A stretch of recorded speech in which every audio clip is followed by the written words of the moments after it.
everybody, Michelle Houghton here. I am doing a really quick Copic coloring tutorial today, and you'll notice it's a day early because a couple of reasons. One, tomorrow's St. Patrick's Day, and I thought it would be super fun to do a little St. Patrick's thing that if you wanted to, you could actually even trim it up and put it on a pin and put it on your shirt tomorrow, or put it on a card for someone that you know is enjoying the holiday. The other piece is these are drawings that I created, and I am going to have available over on my blog for a small purchase. And because it's for the holiday, you can get both of these little clovers, and it'll come to you in a black line version, but you can change the opacity on your image and change it to a gray line image, and you'll get both a JPEG and a PNG version for $2. So I am going to start offering some digital stamps, and this is one of the first ones that'll be on my blog in the online shop. So I'm still working out the bugs there. If you purchase one and for some reason you don't seem to see it right away, hang on there. We're kind of working through the email system, and we will make sure you get it. You can always email me and say, hey, it did not come, and I will make sure you get it. And there'll be some instructions on there to make sure you follow those first. Anyway, St. Patrick's Day, I have a regular clover and a 4-leaf clover, and I'm using a real short series, and it's a different series that I haven't tried before, but this is one that I have a friend who is going to be recommending.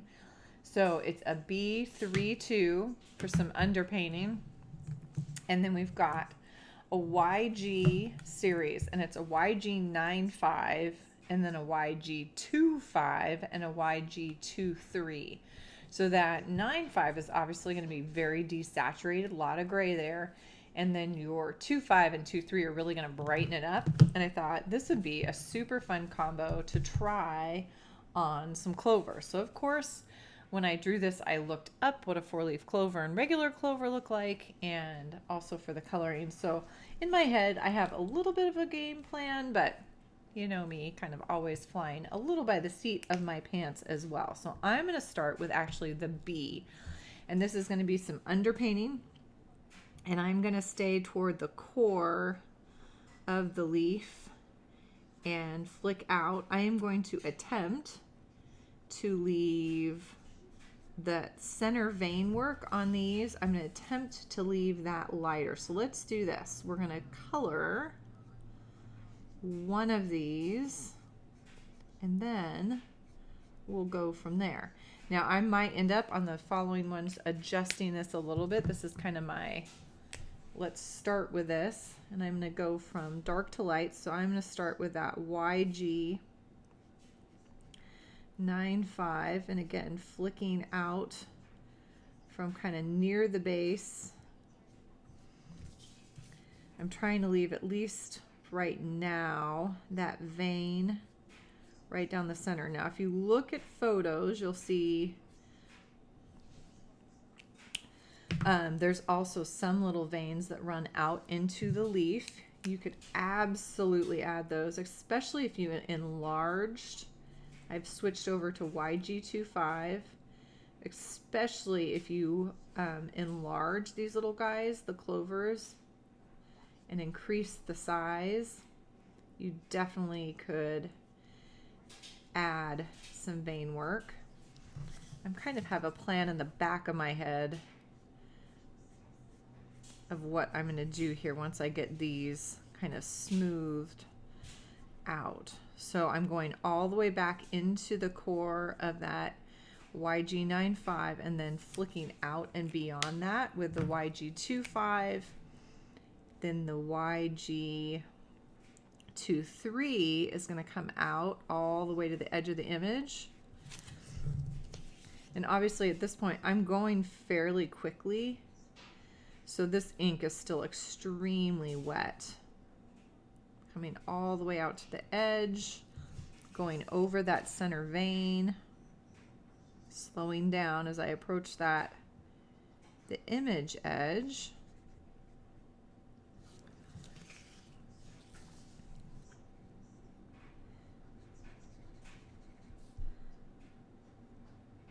flicking back into those mid-tones and darker tones. And that looks pretty good. So my thought is I'm going to do the leaves like this, and then obviously it's very similar from leaf to leaf. The 4-leaf clover, the biggest difference in the image is you can see the width of that kind of core vein work that comes down it, where this one I have a hint of that line. And so you can choose to do one of two things. You can darken that, because I did see images that kind of went both ways, that crease was a little bit darker and got lighter out from there. Or you could go in and purposefully leave that central vein a little bit lighter. I'm leaving that part up to you, but I think let's do this. I'm going to speed this up a little bit and finish the 3-leaf, the standard clover, and play a little Irish jig in the background if I can find one. If not, you'll just get some music and we'll go from there.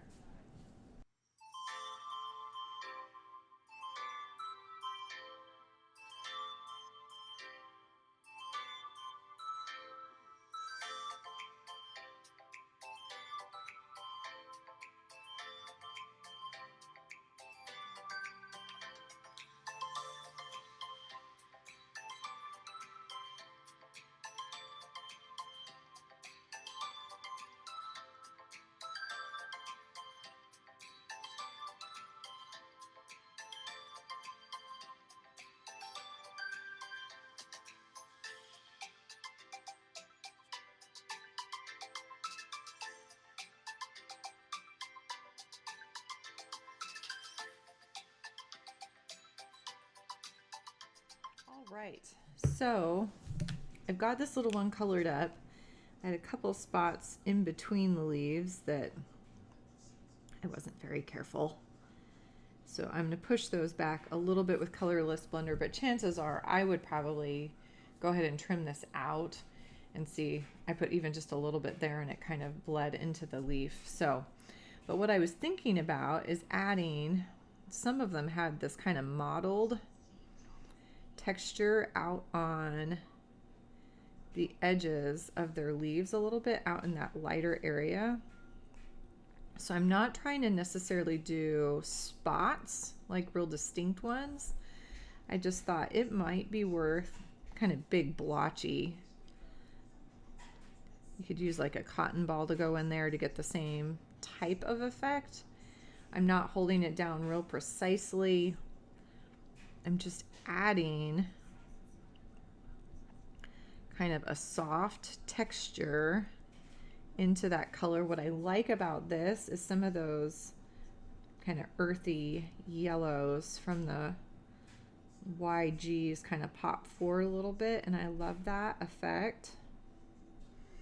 So again, it's more of a blotchy effect. It's not like a speckled pattern, or I'm just kind of re-wetting that area because it's dry, because I did the stem and it was sitting, even the first leaf, even more than the last. We end up with this nice kind of soft effect. And I'm going to come back in and try to crisp up, playing with fire here a little bit. Probably shouldn't try to correct this, but since I bled into that a little bit, let's see if I can't come back and clean those edges up. There we go. I'm going to take my lightest, see if I can't push. There we go. There's that vein. I lost it there for a second. And for the vein in particular, I think it's more successful to go back in with that lightest color versus trying to do that with the colorless blender. I think it keeps it a little more real looking. There we go. Anyway, little Clover. Happy St. Patrick's Day. I think what I'm going to do is I am going to do another fast forward, and I'll go ahead and do the 4-leaf clover. But to all of you, if you have to go first, if you want to check out the digital files, they will be on my blog at scrapweaver.com, or you can look up Copic in the Craft Room. Either one will get you there one way or another. And then I have an online shop. You'll see my online classes at the top, but then as you scroll down, you'll see just the beginnings of a little group of digital stamps. So this will be the one of the ones that's on there. You get the 4-leaf and the regular Clover. You're going to get a JPEG and a PNG of each.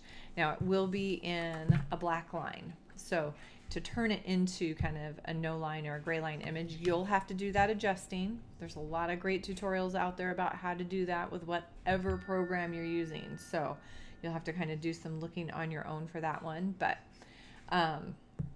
these will be on there.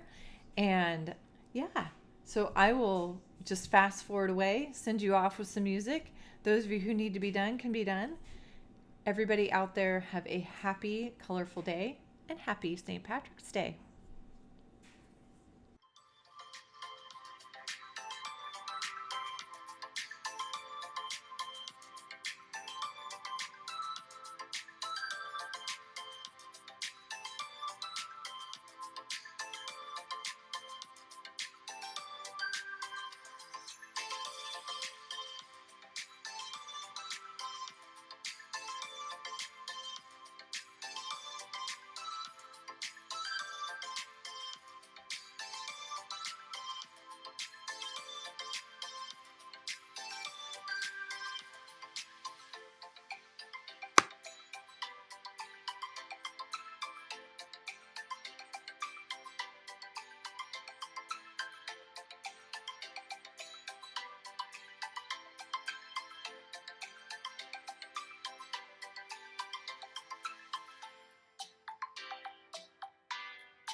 Thanks as always, everybody, for tuning in today to Copic in the Craft Room on YouTube.